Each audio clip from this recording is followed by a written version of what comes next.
बहुत समय पहले एक राज्य था जिसका राजा अपनी न्यायप्रियता के कारण प्रजा में बहुत प्रिय था। एक दिन दरबार में बैठे हुए राजा के मन में एक जिज्ञासा उठी। मनुष्य के मरने के बाद क्या होता है? इस प्रश्न का उत्तर जानने की इच्छा में उसने अपने सभी मंत्रियों से परामर्श किया, लेकिन कोई भी संतोषजनक उत्तर नहीं दे पाया। अंततः राजा ने पूरे राज्य में यह घोषणा करवाई कि जो कोई भी रात भर कब्र में मृतक के समान लेटेगा और मरने के बाद की घटनाओं का विवरण देगा, उसे 500 सोने की मोहरें इनाम में दी जाएंगी। राजा के आदेश अनुसार यह घोषणा पूरे राज्य में फैला दी गई।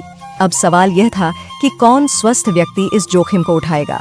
आखिरकार एक अत्यंत कंजूस व्यक्ति इस काम के लिए तैयार हो गया। वह इतना लालची था कि सही से खाता पीता भी नहीं था और धन के लिए कुछ भी कर सकता था। उसे राजा के सामने पेश किया गया। राजा ने उसके लिए फूलों से सजी हुई एक अर्थी तैयार करवाई। उसे श्वेत कफन में लपेटकर कब्रिस्तान ले जाया गया। कब्रिस्तान जाते समय रास्ते में एक फकीर ने उसका पीछा किया और उससे कुछ दान मांगने लगा। अब तो तुम मरने जा रहे हो, घर में तुम अकेले हो, इतना धन तुम्हारे घर में ही कैद पड़ा रहेगा, मुझे कुछ दे दो, फकीर ने कहा। कंजूस के बार बार मना करने पर भी फकीर ने कंजूस का पीछा नहीं छोड़ा और बार बार कुछ मांगने की रट लगाए रहा। जब कंजूस एकदम परेशान हो गया तो उसने कब्रिस्तान में पड़े बादाम के छिलकों के एक ढेर में से मुट्ठी भर छिलके उठाए और उस फकीर को दे दिए। फिर कंजूस को कब्र में लिटा दिया गया और ऊपर से पूरी कब्र बंद कर दी गई। बस एक छोटा सा छेद सांस लेने के लिए छोड़ा गया।